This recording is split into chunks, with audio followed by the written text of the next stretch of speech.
Всем доброе утро! Начинаем новый день вместе с программой «Утро Якутии». На календаре 30 августа, вторник. В эфире Полина Долинская. И пусть многим кажется, что лето пролетело как один день и теплые дни остались позади, наша съемочная группа подготовила для вас теплый и добрый эфир, чтобы поделиться с вами лучами солнца в этот пасмурный вторник. Сегодня мы узнаем, как с июня этого года в центре «Мои документы» появилось нововведение. Теперь граждане могут получать бумажные результаты по услугам портала госуслуги в офисах МФЦ. Подробнее поговорим об этом с нашим гостем.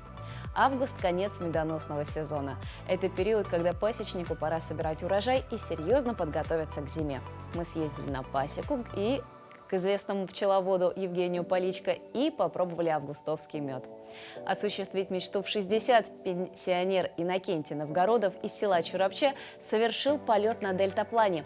Познакомимся с неудержимым романтиком и увидим якутские просторы с высоты птичьего полета. Хвостатый отряд. В подмосковном Щелкове в рамках Дня открытых дверей гарнизона МЧС прошел необычный праздник с участием хвостатых. Будьте с нами, подписывайтесь на наш телеграм-канал «Утро Якутии», задавайте свои вопросы нашим гостям, присылайте поздравления по номеру 8 914 273 44 88. Ну и самое время узнать, какая же погода ждет нас в течение дня. По данным Якутского гидрометеоцентра, в 6 часов утра температура воздуха в центральных районах составила 8-10 градусов выше 0. В заречной группе от 3 до 11 градусов тепла. В южных в это утро в Нерюнгри плюс 6, в Алдане плюс 7, а в Вилюйской группе от 3 до 5.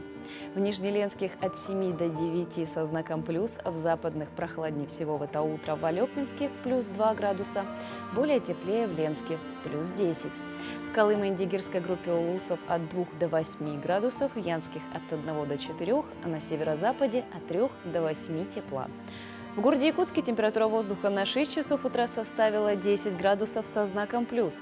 Атмосферное давление 745 миллиметров ртутного столба. Ветер дует со скоростью 2 метра в секунду. В течение дня синоптики обещают дождь. Ветер западный 3,8 метров в секунду с порывами до 13 метров. Температура воздуха днем плюс 13, плюс 15 градусов. Сегодня жители Татарстана празднуют День образования республики. В этот день, в 1990 году, Верховный Совет Республики принял Декларацию о государственном суверенитете Татарской ССР. Сегодня Республики Татарстан – это всенародный праздник. Жители выходят на уличные гуляния и участвуют в массовых мероприятиях. Чем знаменателен еще этот день, в нашей рубрике «Даты и события».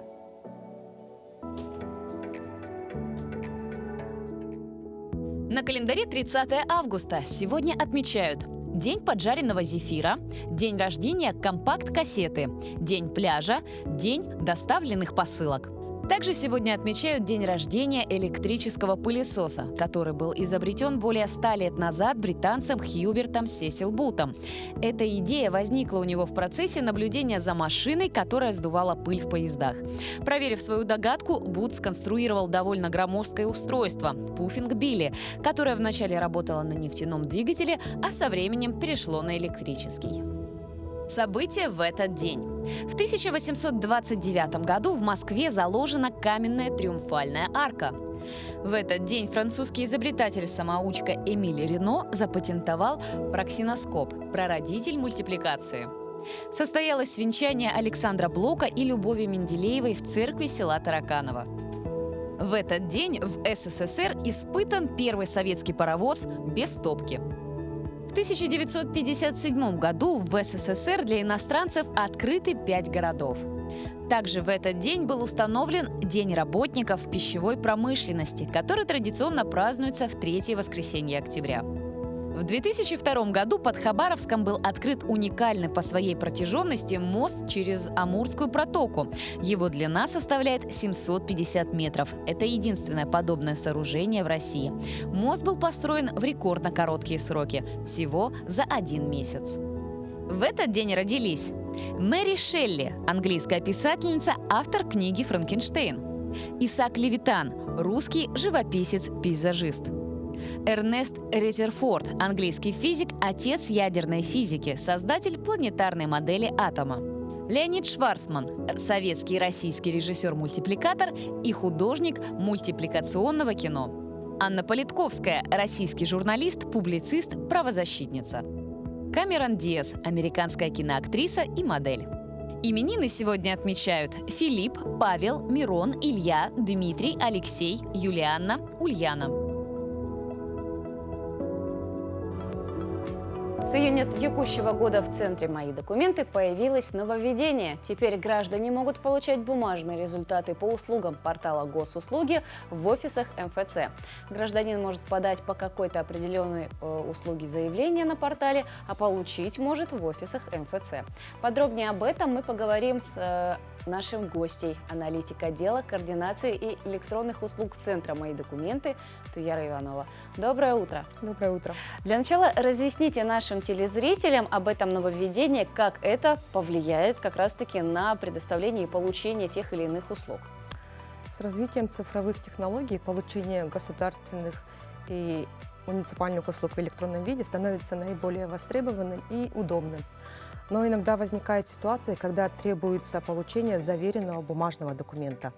Для таких ситуаций предусмотрена новая возможность получения результата предоставления услуг в электронном виде на бумажном носителе в центре «Мои документы».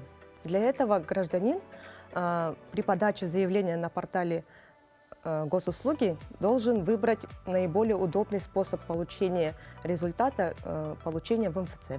Это по каждой услуге можно получить бумажный экземпляр в МФЦ или же выборочно? Нет. Результат можно получить по услугам, которые входят в перечень массовых социально значимых услуг. Например, какие? В данный перечень включены услуги, которые наиболее востребованы у населения республики. Их количество на сегодняшний день составляет более 90. В основном это услуги земельно-имущественного характера, услуги, относящиеся к строительству, например, строительство индивидуальных жилищных домов, присвоение адресов и также услуги, касающиеся социальной сферы. Ну, что-то связанное с пособиями, да? Да. Угу. Получается, гражданин может обратиться в любой офис МФЦ и получить как раз-таки свой бумажный экземпляр. Или же все-таки есть определенные офисы, в которых только это можно делать? Результат в бумажном виде можно будет получить в абсолютно любом офисе Центра «Мои документы» на территории всей республики. Ограничений здесь в территориальном плане нет. То есть везде, где есть офис МФЦ, можно получить услугу, Все верно? А что необходимо при себе гражданину при получении документов иметь? При получении бумажного результата в Центре «Мои документы» гражданин должен подойти обязательно с документом, удостоверяющим личность. И самое главное, он должен знать номер заявления, по которому хочет получить результат в распечатанном виде. Номер заявления легко можно найти в разделе «Заявления» в личном кабинете на портале Госуслуги.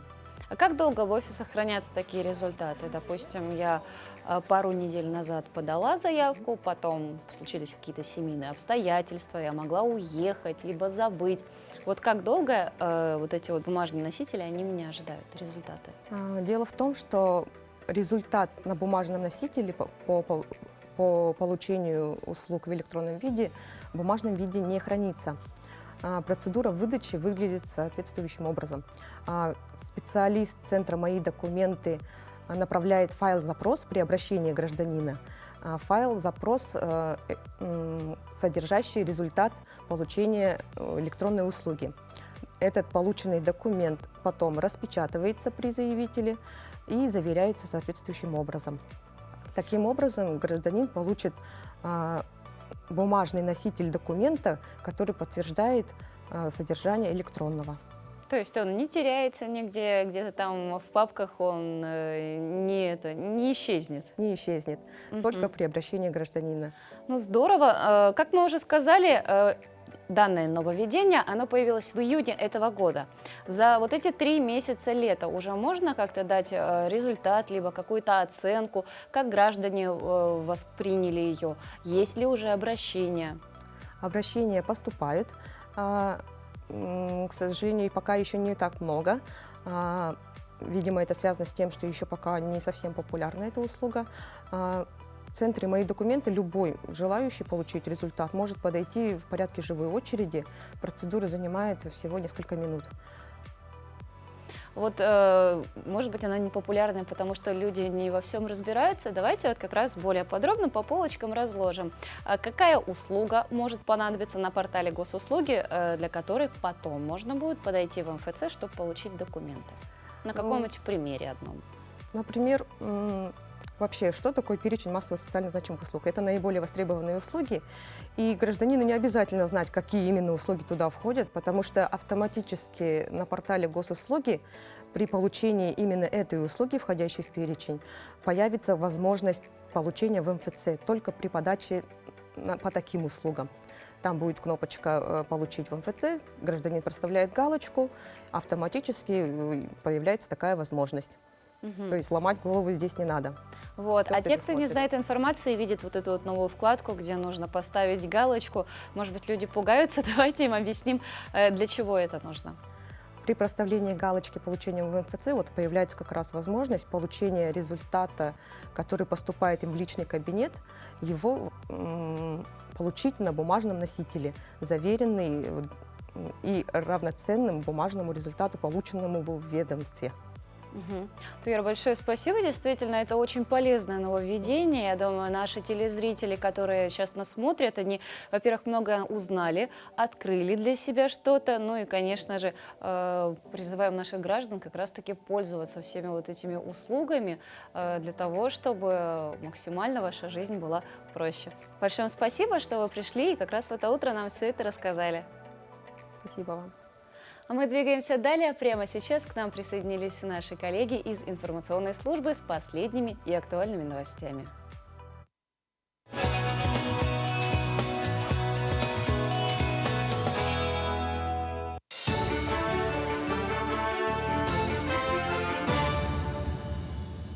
Доброе утро, Якутия. Последние новости к этому часу. Россиян ожидают нововведения в законы, вступающих в силу с 1 сентября этого года. Один из них касается того, что работодатели, работники и соискатели смогут оформлять, подписывать электронной подписью и отправлять электронные кадровые документы через госуслуги. Решение о введении в организации электронного документооборота должен принимать работодатель. Он также определяет перечень таких документов и категории работников, которые смогут перейти на новый формат. Также с сентября будет действовать русский магазин приложений. Следующее изменение коснется рекламы. Теперь вся таргетированная, контекстная и медийная реклама должна будет в интернете иметь соответствующую пометку. А участники рынка будут передавать в единую систему сведения о рекламных кампаниях.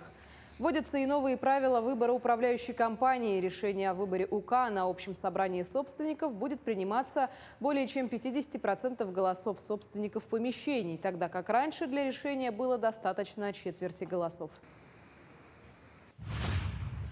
В Якутске разработают программу ремонта школьных дворов. В первую очередь отремонтируют дворы тех объектов образования, где проведен капитальный ремонт зданий. Соответствующее поручение дал глава города Евгений Григорьев во время общегородской планерки 29 августа.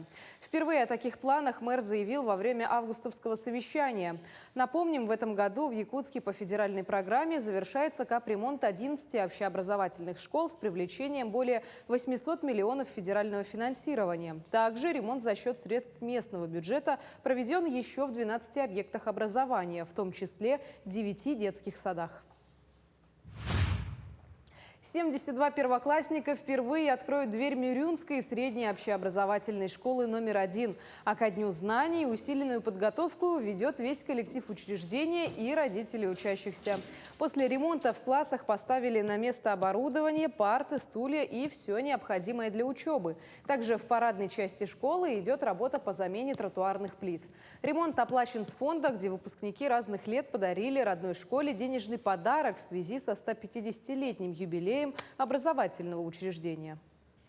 Используя данные финансовые средства и наших коллег, мы сами меняем тротуарные плитки.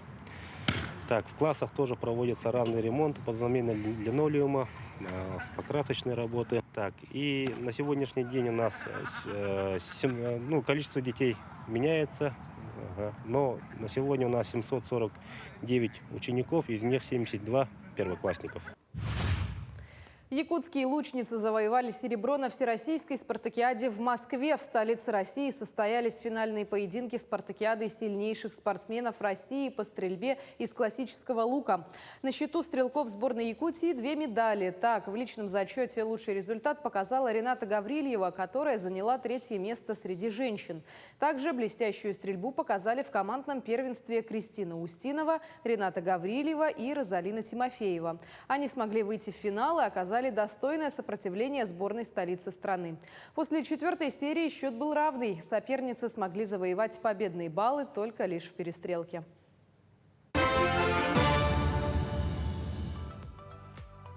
Доброе утро, друзья, всем, кто просыпается вместе с нами, а также тем, кто только присоединился к нашему эфиру. Друзья, мы напоминаем, что работаем в прямом эфире и всегда рады вашей обратной связи. Все это сделать можно через телеграм-канал «Утро Якутии», а также по номеру телефона 8 914 273 44 88. И к нам прилетел привет из поселка Белая гора.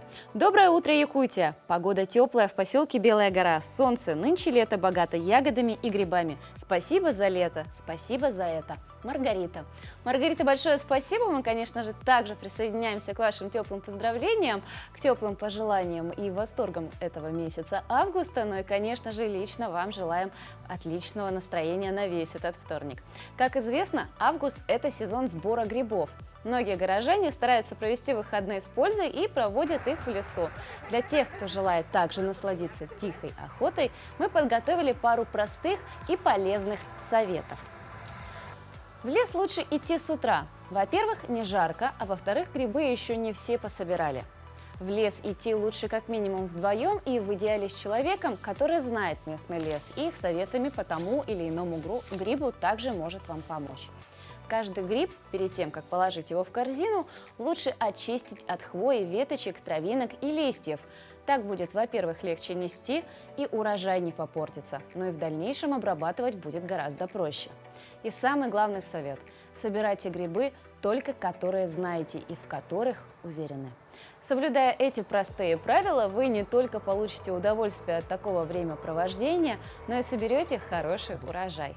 Также мы предлагаем нашим телезрителям поделиться с нами своих успехов. Отправляйте фотографии урожая даров леса на наш телеграм-канал «Утро Якутии» или по номеру 8 914 273 44 88. 61-летний пенсионер Иннокентий Новгородов из села Чурапча совершил полет на дельтаплане из Чурапчинского района в Татинский. Иннокентий Новгородов с детства хотел связать свою жизнь с небом, но из-за проблем со зрением ему трижды было отказано в поступлении в летное училище. Свою мечту житель Чурапчи воплотил спустя многие годы. 4 года назад он впервые взлетел на дельтаплане. За все это время Новгородов совершил около 20 полетов. Одним из последних стал путь из Чурапчинского района до соседнего Татинского улуса и обратно. Мужчина слетал в гости к брату. Расстояние примерно в 100 километров до пункта назначения было преодолено за 2 часа. Обратно уже быстрее, за 1 час 40 минут. Средняя скорость дельтаплана достигает 50 километров в час. Неудержимый романтик Иннокентий Новгородов отмечает, когда он в небе, он ощущает себя свободным и абсолютно счастливым человеком.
Это еще раз доказывает, что мечтать никогда не поздно. Ну и такой дедушка, он, конечно же, всегда для своих внуков будет примером. А еще примером для нас всегда бывают наши кумиры и спортсмены. Парусная часть летней спартакиады прошла в Санкт-Петербурге. Организаторы отмечают высокий профессионализм участников соревнований. Ведь не зря парусную регату называют спартакиадой сильнейших, потому что фактически здесь представлен топ российского олимпийского спорта. В яхт-клубе Санкт-Петербурга проходила парусная часть Всероссийской спартакиады по летним видам спорта. Спортсмены на перегонке управляют парусными лодками, обходя препятствия в виде буйков. Для нас участие в спартакиаде, в первую очередь, это опыт. Второе, это, конечно же, спортивная борьба. В соревнованиях приняли участие спортсмены из 20 регионов страны. В России 12 базовых регионов, которые продвигают парусный спорт. В гонках приняли участие профессионалы своего дела, с которыми нелегко состязаться. Хорошая акватория, хорошие и ветровые условия, обычная и волна. Все-таки это Балтийское море. Поэтому дистанции выставляются в соответствии с направлениями ветра, в соответствии с спецификой каждого класса, в которых они участвуют. Потому что, сами понимаете, кайты – это одна история, а, например, шейрботы или катамараны – это абсолютно другая. Вот. Поэтому для всех, почему и 4 дистанции? Потому что для каждых дисциплин у них своя специфика, свои правила выставления этих дистанций. Ну и, безусловно, гонщики должны быть готовы к разным условиям, как к штилям, так и к сильному ветру, что, в общем, Балтика позволяет почувствовать и то, и другое. Организаторы отмечают высокий профессионализм участников соревнований. Не зря парусную регату называют спартакиадой сильнейших, потому что фактически здесь представлен топ российского олимпийского спорта. Подобные соревнования позволяют российским профессионалам парусного спорта находить альтернативу состязаниям на европейском уровне. Не зря она называется спартакиада сильнейших, потому что фактически это топ нашего олимпийского спорта. Сегодня представлен здесь. Работает сильная команда судей, очень хорошая организация, да, то есть фактически мы сегодня на территории яхт-клуба Санкт-Петербурга провели самые ключевые старты сезона, потому что геополитическая ситуация нам не позволяет сегодня быть на Черноморском побережье, поэтому Балтика для нас и Санкт-Петербург – это, конечно, такая ключевая точка, которая позволяет дальше проводить соревнования, участвовать. А главное, что, как сказать, искать альтернативы тем стартам и состязаниям, которые были в Европе. Всероссийская спартакиада по летним видам спорта стартовала 10 августа. Состязания по 39 видам спорта продлятся до 2 октября. В Мархе живет водитель по профессии Евгений Поличко. Он профессиональный пчеловод. Большую часть жизни посвятил традиционному для России промыслу, который не только позволяет зарабатывать, но и необходим для производства важного для здоровья людей и экологичного продукта. Наша коллега Ирина Григорьева съездила к известному пасечнику и попробовала августовский мед. Неплохой сегодня денек. Закончить последние работы на пасеке. Вот у меня тут дымарь, стамеска, главные инструменты. Все. Отправляемся на работу. Пчеловод со стажем Евгений Поличко со стамески и с дымарем идет на пасеку. Ежедневно Евгений Леонидович проверяет эти ящики пчелами. Множество запаха сливаются в один неповторимый аромат.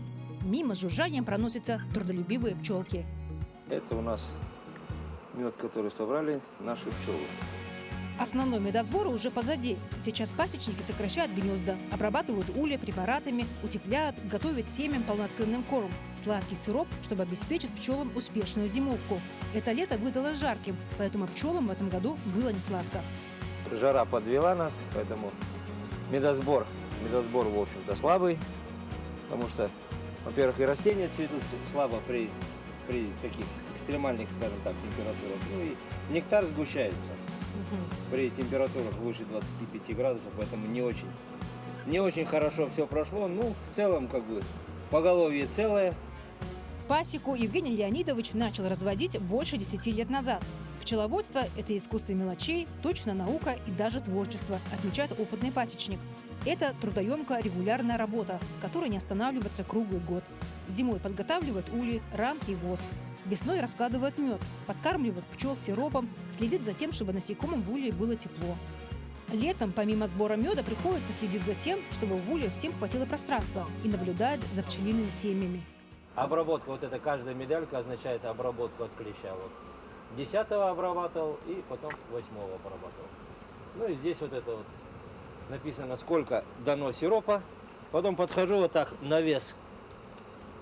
Ну вот здесь уже. А как вот проверять вес? Ну попробуй приподнять, килограмм 25 тут уже есть. У Поличка более 150 семей. В каждой такой семье около 50 тысяч пчел. Это дальневосточные пчелы. Единственные, кто может пережить долгие якутские зимы. В этих ячейках пчелы раскладывают собранный нектар, который превращается в сироп. Ячейки с медом пчелы запечатывают воском. Если они запечатаны, мед к сбору готов. Сбор меда в некоторых регионах производится до 4 раз за сезон. Его можно уже собирать с мая по август. Время, конечно, сбора зависит от цветения растений, с которых пчелы собирают нектар. Например, гречишный или липовый мед можно уже собирать с конца июня до конца июля. А в сентябре уже мед собирать нельзя, потому что пчелы готовятся к зимовке. Пчеловодство отразилось на моем поведении и даже на характере, признается Евгений. Выработали спокойствие и неспешность. Даже у маленькой пчелы есть чему поучиться, шутит пчеловод, трудолюбию и особой сплоченности. Зимой вот они корма едят, то есть как они сидят вот здесь на рамке. То есть вот эти рамки будут плотно стоять зимой, и они вот таким вот, называется клуб, то есть вот здесь вот пчелы сидят вот так вот, то есть вот 8 рамок, и вот они сидят здесь. То есть вот эти пчелы, которые сидят вот на краю меда, вот они вот этот мед разогревают и берут отсюда и передают своим этим друзьям, товарищам, то есть у них общественный желудок. Они достают и передают следующим. Это следующим. То есть до последней пчелы вот этот корм доходит. Евгений Леонидович ласково смотрит на своих пчел. В его взгляде отражается любовь к своей работе. Пчела чувствует своего хозяина, его энергетику и эмоциональное состояние. Признается, летом проверяет улья в шортах и в майке, и пчелы его не жалят. За несколько лет работы Евгений Поличко встречал на своем пути множество проблем. Но ни на один день не подумал перестать заниматься любимым делом. Ирина Григорьева, Семен Семенов, Якутск. Если в это утро вы пьете чай, то помните, что ложка меда гораздо полезнее ложки сахара. Приятного вам чаепития, завтрака, ну и давайте дальше узнавать последние актуальные новости, которые произошли у нас в городе, а также за пределами нашей республики. В парке отдыха Урдел прошел открытый республиканский конкурс деревянных изделий, посвященных столетию образования якутской автономии. Данный конкурс направлен на развитие традиций и сохранение культуры народов Крайнего Севера, совершенствование и популяризацию искусства мастеров художественной обработки древесины. В конкурсе приняли участие не только мастера нашей республики, но и гости из Монголии. Почти невозможно представить, что еще 5 дней назад вот эти 3 СРГ позади меня были 2 обычными бревнами. Но в руках талантливых мастеров дерево в буквальном смысле оживает. Фестиваль мастеров деревянных скульптур собрал участников из нескольких районов Якутии, столицы республики, а также гостей из Монголии. Все команды находились в равных условиях. 2 бревна диаметром 40-50 сантиметров и длиной 4 метра 20 сантиметров и 5 дней на воплощение идеи. Фестиваль называется «Уйля-Ахмас», это столетию образования СССР. Ну, тема такая произвольная, и мастера сделали очень хорошие скульптуры. Изделия должны быть прикладными, то есть в виде скамеек, в виде фотозоны и так далее. Видеть, как обычное бревно превращается в настоящее произведение искусства – это потрясающее зрелище. Но перед тем, как приступить к вырезанию своего шедевра, мастера проводят долгую работу над созданием эскизов и высчитывают все буквально по сантиметрам. А потом, вкладывая душу в свою работу, и с каждым отпиленным сантиметром бревно принимает очертания будущей скульптуры. Ну, название «Танцы дружбы». Ну, девочка монгол и саха девочка танцевают вместе. Ну, что сказал хочет. Сейчас молодые люди надо еще учился традиционные искусство и культура. Мы первый начал, мы план сделал, эскиз сделал и какой клей, какая конструкция будет, всех план сделал, потом сделал наши планы. Победители фестиваля ждали денежные призы, медали и дипломы, а жителям Якутска останутся прекрасные деревянные скульптуры, которые наверняка станут еще одним центром притяжения столицы. Александр Хавренко, Григорий Охлопков, Якутск. Для тех, кто интересуется историей, культурой своего народа, фразеология – это одна из увлекательных и занимательных сфер языка, утверждал русский ученый Шанский. Проблема отсутствия знаний о фразеологизмах стала особо остро, когда выпускники 11 классов стали сдавать ЕГЭ. Оказалось, многие старшеклассников с большим трудом находят фразеологические обороты и не понимают их значения. В нашей постоянной рубрике «Говорим правильно» мы разберем известные фразеологические обороты. Доброе утро, дорогие телезрители! Если верить книге рекордов Гиннесса, то самой издаваемой книги среди всех книг, которые были когда-либо изданы человечеством, самой издаваемой является Библия. Полностью она была опубликована на 422 языках. Частично она была переведена и издана на более чем 2000 языков. И еще эта книга, Библия, она считается не только самой издаваемой, но и самой продаваемой, а еще и самой читаемой книгой. Наверное, поэтому многие фразеологизмы пришли к нам из Священного Писания. Одним из таких фразеологизмов является «внести свою лепту». Как это часто бывает, с фразеологизмом связана библейская легенда. Как будто некая вдова принесла пожертвование всего лишь 2 лепты. Лепта – это маленькая, самая маленькая монета, которая функционировала в Древней Иудее и Древней Греции. И эта маленькая сумма, она противопоставлялась тем огромным суммам, которые вносили богатые люди. Пожертвование в 2 лепты противопоставлялось большим пожертвованиям, которые вносили богатые люди. Потому что богатые вносили эти суммы большие от своего избытка, а вдова внесла свои последние деньги, лишая себя самого необходимого. И такая жертва, такое пожертвование ценилось Богом гораздо дороже, чем преподношение богачей. Что же значит в современном русском языке это выражение? «Внести свою лепту» означает внести в дело свой посильный вклад. Давайте говорить правильно. Всего доброго! Автор блога о русском языке из Краснодара Полина Масалагина занимается популяризацией русского языка и выпустила книгу «Великий русский». В этой книге собраны самые интересные и актуальные темы из бестселлеров «Великий русский» и «Могучий русский». Это яркое цветное издание станет отличным подарком и будет интересно как детям, так и взрослым, желающим узнать о самых неожиданных особенностях нашего великого и могучего русского языка. Доброе утро! Сегодня в рубрике «Книжная полка» я хотела бы рассказать о книге «Большая книга о великом и могучем русском языке», автор Полина Масалагина. Полина Николаевна является журналистом, автором огромного блога Great Russian, и на основе своего блога она с 2018 года издает книги, написанные очень ярким, живым языком. Например, вы знали, что у крокодила нет мочевого пузыря?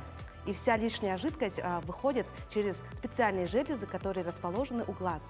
Отсюда в русском языке и появился фразеологизм «крокодильи слезы», что означает неискреннюю грусть, неискреннюю разочарование.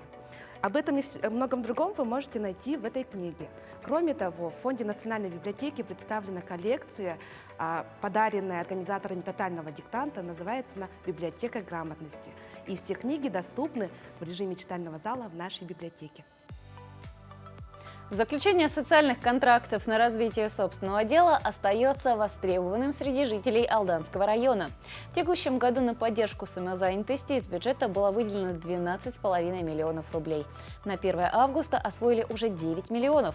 Благодаря выделенному государством стартовому капиталу люди получают возможность заниматься тем, что им по силам и по душе. При грамотном подходе, капли терпения и некоторой доли оптимизма отдача долго не заставит себя ждать. С содержателями социального контракта встретилась Татьяна Вахтина. Фитнес-тренировки в стиле зумба, начавшиеся в Алдане всего несколько месяцев назад, сразу завоевали у жительниц популярность. По словам тренера Галины Егоровой, учеников, не способных к хореографии и не любящих танцы, у нее нет. Это получается веселая заводная музыка и несложная хореография. В зумбе нет такого, что ты там не получилось или там какие-то движения ты неправильно делаешь. Это на самом деле никого не волнует. И как бы единственное, что ты можешь делать неправильно, то есть занимаясь зумбой, это на нее не прийти просто. В ближайшее время Галина откроет собственную студию. Средства для этого жительница села Хатыстыр получила по социальному контракту. Частично оборудование уже приобретено. В ближайшее время будут заказаны зеркала. О возможности заключения договора с органами соцзащиты Галина узнала от подруг, которые воспользовались этой мерой господдержки ранее. У меня есть подруги, которые такие активно занимаются предпринимательством, там же и туризмом, там средства индивидуальной защиты закупают. Ну вот у меня подруги есть очень активные, и от них я узнала, что такое соцконтракт. Соцконтракты с Министерством труда и соцразвития Якутии заключаются по двум направлениям. Это расширение рынка социальных услуг и развитие личных подсобных хозяйств. Мера направлена на поддержку самозанятости. О лошадях Петр Дорохов знает все. Премудрости коневодства он освоил еще в детстве, а последние 20 лет держит собственный табун. Мне как-то привычно, я уже с детства, у нас лошади были, я же сам с Верхоянска. Мне нормально пока, по идее. Я могу работать пока. К сложностям Петр привык и не замечает их, но наряду с огромным вкладом времени и сил коневодство требует финансовых затрат, и расширять хозяйство мужчина не планировал. Такую возможность Петру может дать заключение социального контракта. Конечно, помогла бы, конечно, чтобы там мотокосу купить, там изгородь сделать, чтобы там. Это же все деньги, материал покупать. Социальный контракт как мера господдержки предпринимательства и самозанятости реализуется в Якутии с 2011 года. Благодаря финансовой помощи в Алданском районе успешно начать и развить собственное дело смогли десятки семей. Основные направления, кто у нас берут, это как бы молодые люди, это индустрия как бы красоты, да, там массаж, то есть бытовые услуги, там маникюрные направления. Но также помимо этого у нас активно развивается направление бытовых услуг, это станции техобслуживания тоже у нас получают по данному направлению.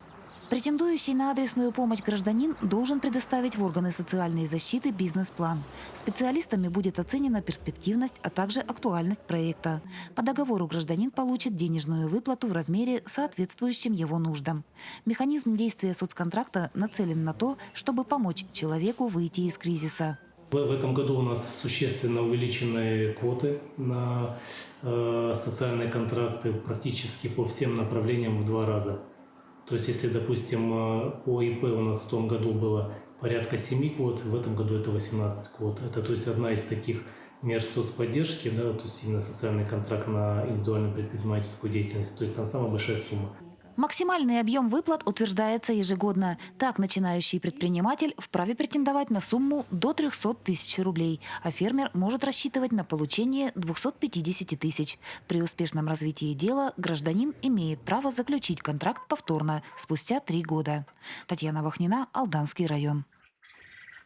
Республика Саха-Якутия в числе других 15 регионов Российской Федерации участвует в реализации мероприятия внедрения программ профессионального обучения по востребованным и перспективным профессиям в рамках федерального проекта «Молодые профессионалы». Центр опережающей профессиональной подготовки Республики Саха-Якутия определен в качестве регионального оператора. Более подробно об этом мы поговорим с нашим гостем. В гостях у нас Андрей Андреев, заместитель директора Центра опережающей профессиональной подготовки Республики Саха-Якутия. Доброе утро. Доброе утро. Для начала расскажите нам, пожалуйста, более подробно об этом проекте. С целью повышения уровня конкурентоспособности профессионального образования Федеральный институт развития профессионального образования начал работу по внедрению образовательных программ по востребованным и перспективным профессиям. Получается, в этом году, в 2022 году, в эту работу включились 15 субъектов России, в том числе и Республика Саха-Якутия. Наш Центр опережающей профессиональной подготовки является региональным оператором, и данный проект реализуется в трех этапах. Первое – это разработка образовательных программ, второе – это разработка учебно-методических комплексов, ну и третье – апробация образовательных программ. А какие еще будут мероприятия в рамках проекта реализованы?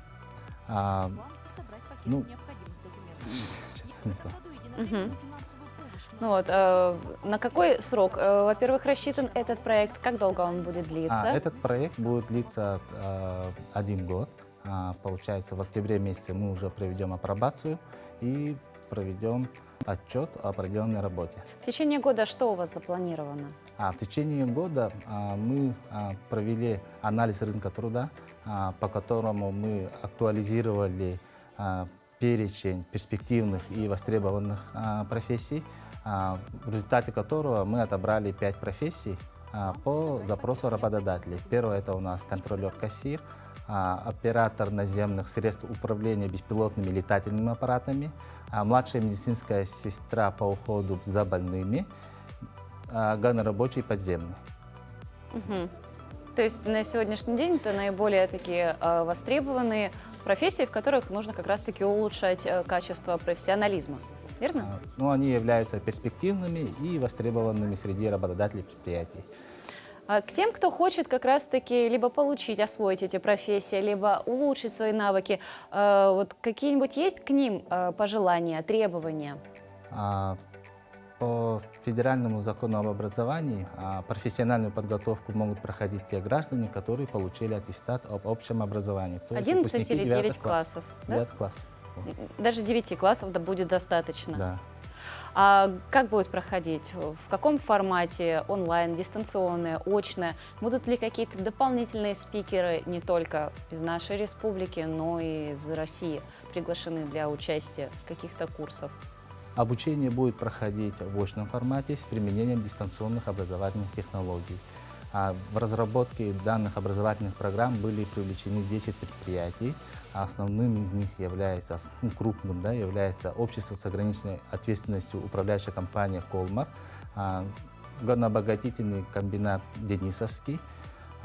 Еще плюс у нас были привлечены предприятия «Ростор», «Азбука», «Вестпринт», это у нас рекламное агентство, и «Ахсым», полиграфическая компания.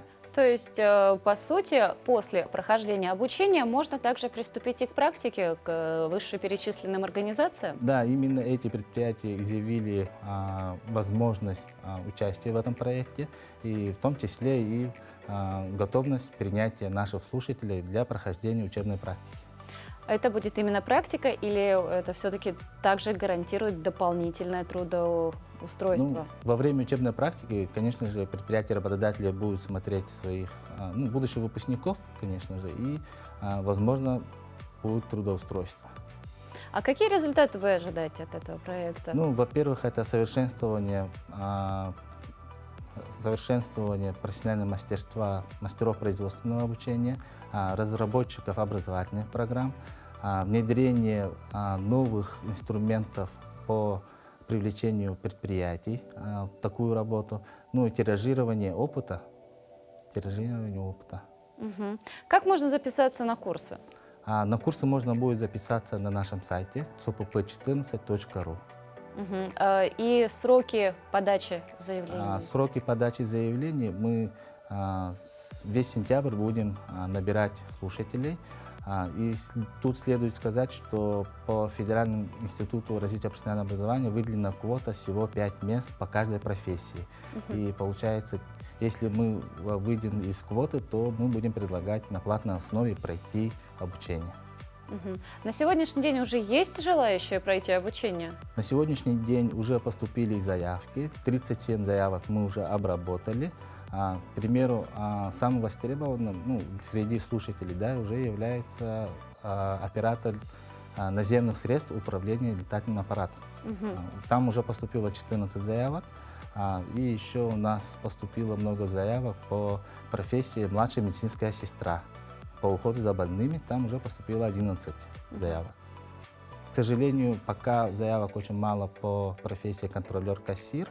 И надеюсь, до конца сентября мы наберем все-таки группу. Знаете, жизнь покажет, что все равно мы к этой профессии все вернемся. Куда можно еще обратиться, если не через сайт? Может быть, по номеру телефона дополнительную информацию можно где-то узнать, можно где-то посмотреть перечень необходимых документов, которые потом в последующем нужно выполнить. У нас имеется цифровая образовательная платформа Центра опережающей профессиональной подготовки. И в эту же платформу можно перейти по нашему сайту cpp14.ru. cpp14.ru. Если набрать в Гугле, то мы там в первом строчке.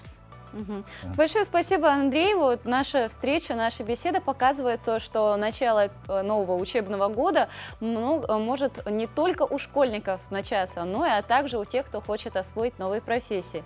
Большое спасибо, что в это утро вы поделились с нами такой ценной информацией. Я думаю, она будет актуальна и интересна каждому из наших зрителей. А мы двигаемся далее. В подмосковном Щелкове прошел праздник хвостатого отряда. Праздник корги отряда МЧС «Маруся и друзья» прошел в рамках Дня открытых дверей гарнизона МЧС и Центра гражданской авиации.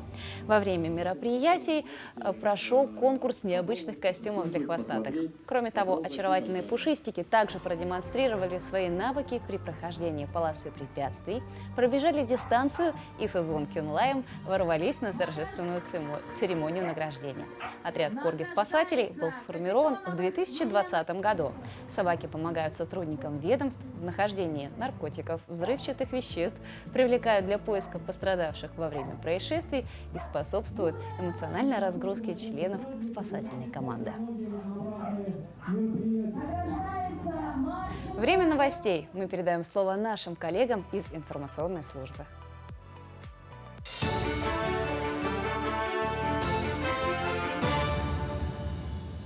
Доброе утро, Якутия! Мы продолжаем освещать самые заметные события. Асфальтирование улицы Чернышевского в Якутске начнется на следующей неделе. Работы планируют завершить до 25 сентября. Напомним, в прошлом году на улице Чернышевского запустили первый этап строительства городского канализационного коллектора номер 3, который обеспечит надежность водоотведения для потребителей в ряде районов города, в частности в Залоге, воинской части и микрорайоне ДСК. Второй этап строительства канализационного коллектора от первой круговой развязки на Покровском тракте до улицы Автодорожной пройдет с 1 октября этого года по 1 июня 2023 года. Заместитель председателя правительства республики Ольга Балабкина в ходе своей рабочей командировки в Нерюнгри встретилась с представителями молодежи и общественности района. За круглым столом участники заседания обсудили государственные механизмы поддержки общественных организаций через грантовые конкурсы. Ольга Балабкина отметила, что сегодня активные общественные организации района играют значимую роль в общественных отношениях, формировании трендов, по которым должна действовать власть. Говорили и о том, какие будут интересны для всех жителей и как привлечь грантовые средства фондов для их реализации на территории Нерюнгринского района. Нерюнгринцы, как всегда, полны интересных идей, интересных каких-то мыслей, интересных общественных инициатив. Я думаю, что с созданием проектного отдела, решение, которое принял непосредственно глава муниципального образования Роман Щегельняк, у общественных организаций такое окно возможностей открывается. Я думаю, что оно все сработает на благо людей. Это 100%. Именно об этом всегда говорит глава республики Айсен Николаев. Онкодиспансер в Якутии будут достраивать при поддержке правительства России. Сейчас готовность объекта составляет 77%. Михаил Мишустин поручил Минздраву России до 1 сентября проработать вопрос о завершении строительства онкодиспансера.